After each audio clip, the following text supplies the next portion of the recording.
This week, as we consider what now, I'm going to get the opportunity to interview Kara McMorris and really focus on our children, on education, and your thoughts on that.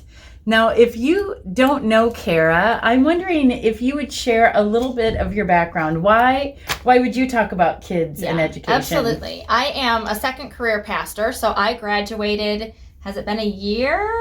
It has. Now? Just a year? I don't know. It feels like a lifetime ago. It was only last year. I think so, yeah. Graduated from seminary. I have been, since I was 5 years old, a teacher at heart. I have always known that's what I wanted to do, and it's been really awesome to see that manifest itself differently in all different parts of my life. But began as an elementary ed major at ISU, taught in Unit 5 for a short time, and then have done a daycare in my home on and off since then.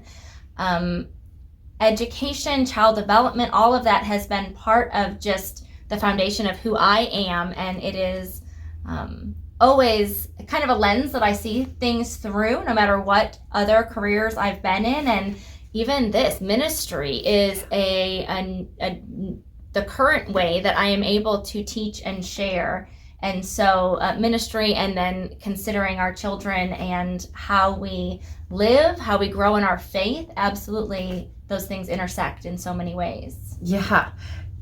Another thing that you all might not know that I get a special lens to from working with you, we're in each other's bubble, obviously, getting to be around you, is that Kara, as a parent of 7 children and a number of other teens in your life, gets asked all the time for advice on parenting. You and Dave have parented, well, for you, a stepchild, his daughter. You have together 3 biological children and 3 adopted children, and all 7 of these children are very different from each other. So different. Yes. I forget. I didn't mention I have some experience because I'm a parent as well. I guess, yeah, those humans in my house.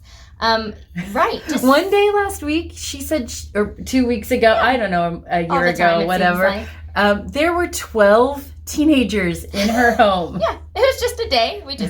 We live with an open door policy, and always a hope that our house is a safe space. And so, we have 7 that share our last name and our biology, but so many more that are also part of our family as yes, well. So, that's right. Well, and because we're in each other's bubbles, several of your children have been watching my children this summer, and they see it as normal when the neighborhood shows up. Oh yeah, yeah. 2 kids is nothing. That's right. Invite the whole neighborhood over.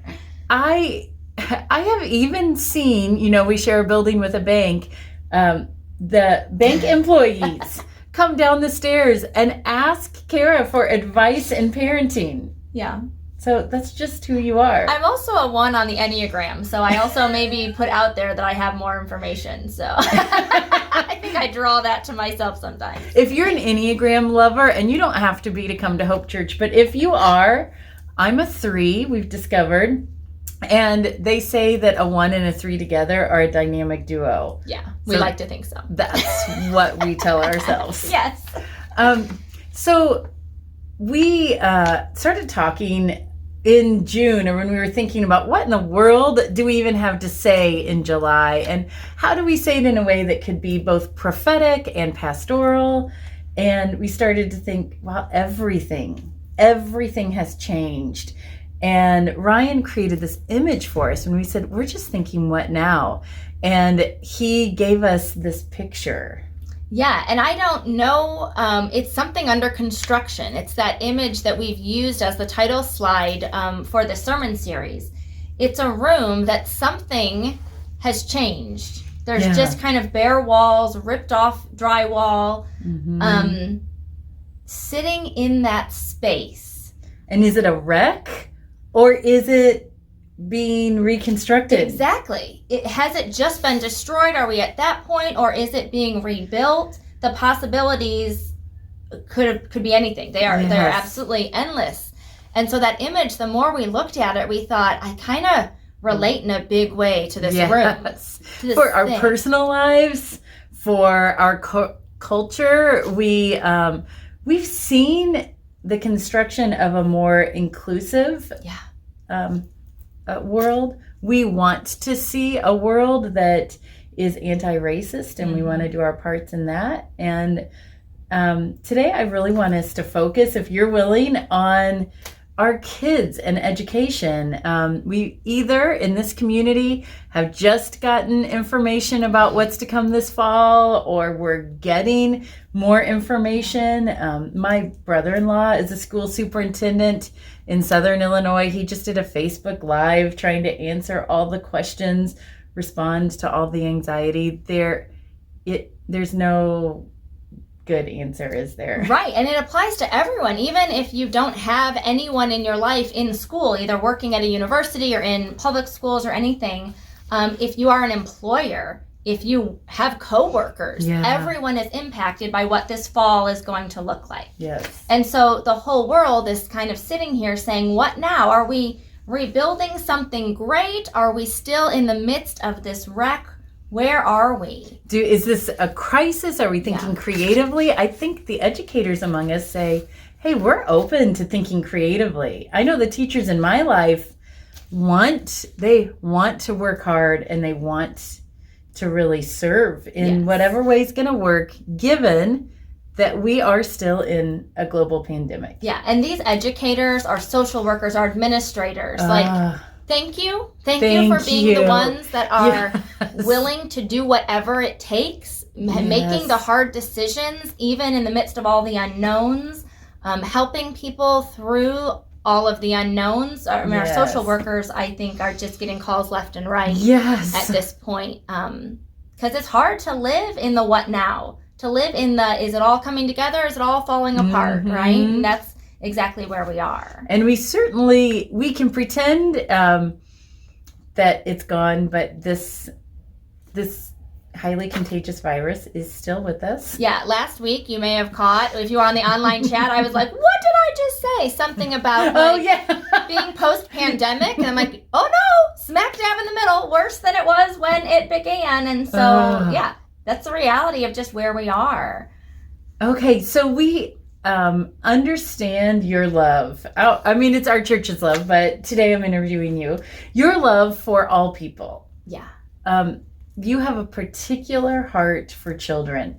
Is there kind of a place from which that, like, why is it that you love children so much? I don't. It's just, I think it was inborn. Like, sometimes there are just people that are just, you look at some teachers and you think, oh my goodness, they were absolutely meant to be like some people are dog people. Yes. You're a baby person. Exactly. And so it also, a lot of that is even healing myself, growing up in less than ideal situations. When you come from trauma in early life, it changes your brain. And so for me, a lot of it then, I think, also was recognizing that and saying, how can I make this better for other children? Okay. And so I'm always geared towards that, knowing that I had things happen in life at specific moments that changed the trajectory. Yes. How do we do that? Wow. And our children right now had a thing happen, even from the most loving and giving families. Every single child, not only in the United States, but globally, has had a thing happen. And so often school is the safe place. School is the place of consistency. School is the place of caring adults that are focused on one thing. And it is those students, and it is everything in their best interest. And to have that taken out of kids' lives, whether they love school or couldn't stand school, it's a trauma. Yes. It's also one of the foundational structures of our society. Yes. Parents can't work without kids in school. And daycares and all of that. It was all affected. And, I was 40 before I had children, but even without children, I was responsible to love and care for. How our community is doing and caring for and with children and youth affects everything. Yeah. It impacts everything. It's absolutely a domino effect. Yes. You take one piece of that out or change one thing and it affects all areas. Wow. Yeah. Is there a way you approach this theologically or biblically? Absolutely. When I have been, obviously, there's a verse where it talks about Jesus saying, "Let the little children come to me." Mm-hmm. And so that's put on posters, and there's this sweet white Jesus always gathering the children nearby, right? It looks like he is the Sunday school teacher, yes, right? absolutely. And the best babysitter ever. Yes. And what we always recognize when we look at scriptures, context matters, right? Context matters. In Matthew, where we've been, we've talked about, you are the light of the world. We are a city on a hill. This is where, all through Matthew, there's parables and lessons given and examples. And so in the Matthew 19, Jesus is talking with the Pharisees about these legal matters. It's important grown-up stuff that's taking place here. And it's like, what's okay with divorce and what's not, and like important things. Mm-hmm. And then people are bringing their children. They just want Jesus to like lay his hands on their children and bless them. And everyone's like, no. He's doing important things. He's doing grown-up things. Don't bother him. And Jesus said, don't hinder them. Don't get in their way. Don't put barriers in front of our children. Yeah. Wow. So it's not just Sunday school. No, it's Jesus. not let them come hang and be blessed with me. Let them just come and he's spend not, time. He didn't have extra time. This wasn't Saturday afternoon. He was in the middle of a work day. Yeah. But if we look at it that way, more important than anything else is not putting barriers in front of our children. Mm-hmm. And we've talked a lot about defunding the police has been a phrase that's been going around, a concept that many of us didn't know about a month ago or so. Mm-hmm. And defunding the police is not taking away the police force, not taking away the money from police, but reallocating cities. And with the appreciation for... Absolutely. Yes. I have several times had the opportunity to call 911 in my life, and I'm incredibly grateful that someone was on the other end of the line. I actually had nightmares different times where I would call 911 and no one would answer. And that was terrifying to me. Yeah, yes. Incredibly grateful for our systems. That's probably the anxiety that people feel when they hear that phrase. Like, but... Yeah. And that's not what this is about. Huh? But demilitarize, and reallocate some funds. There have been several infographics, I'm sure they're easy to find, talking about how cities have to allocate their budgets. Mm-hmm. And an area that has been underfunded throughout all of history, are the schools. Our children. Yes. Our youth. Youth. You talked about it as a block in our culture. Yes. And for some reason, we think our children and youth need less. Yeah. It just, really, it doesn't make sense, does it? Not at all. I mean, there are not crayons and pencils. If you know a teacher, if you know anyone in the school, you know how much of their own money they are spending for their classrooms. Because you can't teach a class where they don't have crayons, where they don't have paper, right? And it's crazy.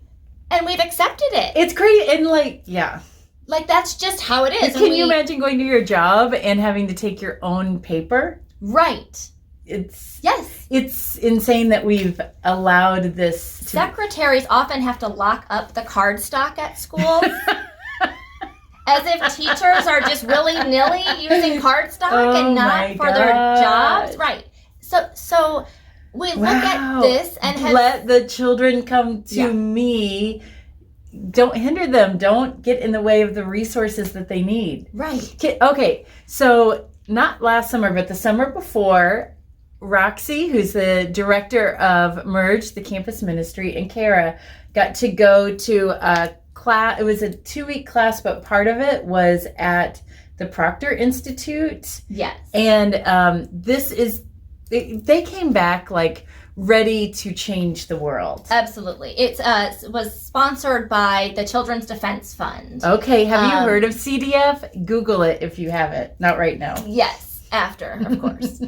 Incredibly inspiring. These voices who were just so so insistent that our entire future is dependent on not hindering our children, lifting them up. And we've gotten to talk about this with the Black Lives Matter movement, in other sermons even, where we've been able to say, just get out of our kids' way. Yeah. They Oh my recognize gosh. the yes. potential. They recognize the revolution that is taking Yes. place.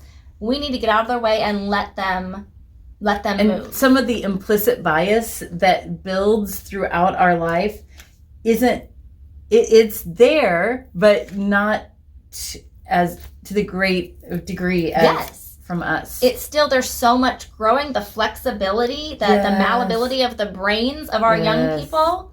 They have the potential to see this world as it can be. And sorry. No, yeah. And The- so we have to do that. We so have to we do have that. this opportunity to sit in this place that, is it destroyed? Is it being rebuilt? We don't know, but We don't know. possibilities are endless. And for it to be called the Children's Defense Fund sounds like it's something that is militaristic, but Yeah. that's not what it is at all, right? Not at all. It's empowering children. And it's recognizing that it starts with education.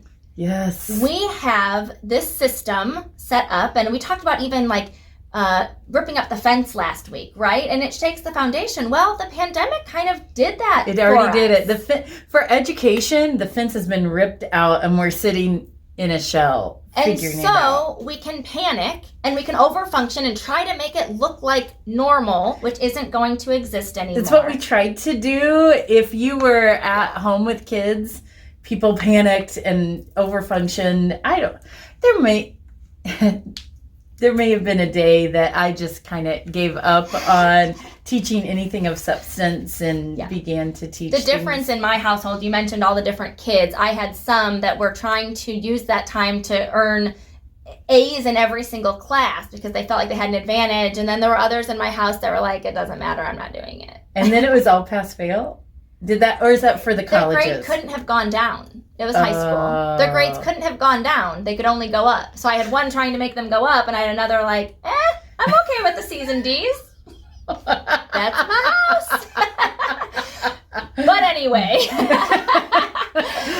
So that's where we are as we enter August. Yes, we have the opportunity here to say what can be in these systems, to What dream can be. these big dreams. Oh, man, my brother-in-law is so passionate about this, and I just watched his Facebook Live kind of to support him because, it's not going to be popular either way. There's no he right says. choice to make. Right? But in the event that Illinois goes back to phase 3 and they have to do all online, he has secured 40 and that he's in a small district, that's all he'd need, but wireless hotspots that he's ready to give his rural families for free so that children have internet in their homes. Yeah. Like things like that are just, okay, what's the problem?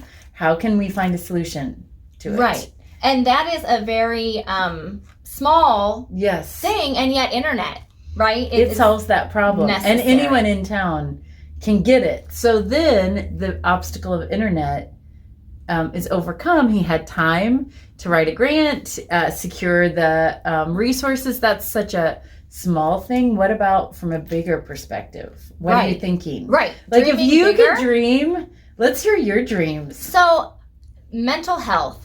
Mental health is something we cannot talk about enough, especially in this time of crisis. Even if there's someone that does not have history of that, this time has pushed us to our limits in different ways. We loved the telehealth counseling in our household. Yes. Our Don't be families, shy. that's one of the things that helped our families even personally through Yes. this. There were times that most, if not everyone in my family was doing telehealth. Myself included. It is my favorite time. I actually have telehealth later this afternoon. You do? I love those days. Yeah. That means meeting with a counselor on your computers and Yes. when offices got shut down, and now people can go into offices if that's what you prefer, but it's kind of cool to find a couch or Yes. hide in the garage. That's what I do often. Yes. Can I say, so churches sometimes get accused of not prioritizing mental health and wanting to pray it away. Yeah. We believe in prayer. Absolutely. And we support your mental health Yes, and wellness. the gift of science. And so when we think about our children, many schools don't even have the funding for a social worker in the school. So often there are a few social workers in a district, and then they have to drive around throughout their day to different schools. And the teacher's the one then trying to teach the subject matter and handle all of the potential crises. All regular behaviors from crabby kids, all kids who haven't eaten, plus kids whose Grandma just died. experienced trauma. Or like sustained trauma or situational. Yes. So Yeah. dreaming big, what could it look like if we reallocated funds and prioritized, invested in our schools, removed the barriers from our children? Like, what if every classroom had a social worker? Yeah. Every single classroom. How many fewer TAs would we need? How many fewer administrators would we need to solve behavioral problems? Because there would be someone there, not only the teacher who's responsible for it all, but someone there just to be considering the mental health, just to be focused on relationship building. Can you knowing- imagine? What a gift. What a gift. Oh, can you imagine? Right. I mean, and it seems like unattainable, but I think you've done some research on... Absolutely. And I mean, even thinking about a child's education, so 18 years, 19 with kindergarten, or no, it's 18 years, sorry. 12? I don't know. School, we haven't been in school in a long time. 13 years of 13 years education. of education, right. So if that is normalized, if mental health simply, and this is one thing, being prioritized, mental health, a counselor, social worker in each classroom, we could change it. We could change the dynamic of our entire culture and society within the 13 years of education. That's not that long. No. To know that we would be raising a generation that would already be plugged in. We talk about And have the normalizing. resources. Yes. Van did a few months of telehealth, and the resources that he's gained in his little second, now third grade mind for when he feels the big feelings and how some options he has for responding to that. Absolutely. All of us have these ways that our brain work. Cognitive distortions are called, where like our brain just makes us think something is so much worse, like catastrophizing is one of them. There's a whole list of these distortions. And as my family and I have gone through those, recognizing where are we having some all or nothing thinking, it changes our perspective when we can catch our brain doing these things. Yeah. And it can change our perspective and get us to a place to a plateau. So yeah, right. If every child had this language, if every child had these tools, when I was looking into this, it costs, this was in 2016, $14,000 to educate a child. That's the per student spending. For every year? Or Each year. Each year. $14,000 each year. Okay. So that's to put a child through a year of public school. To incarcerate a child, for a child to be in juvie for a year, it costs $112,000. $100,000 more. Yes. And that's sort of the path we have. If someone doesn't have the resources, mental or emotional, to deal with school, and they respond in unhealthy ways, make poor decisions, as we say even with 3-year-olds, but it continues through.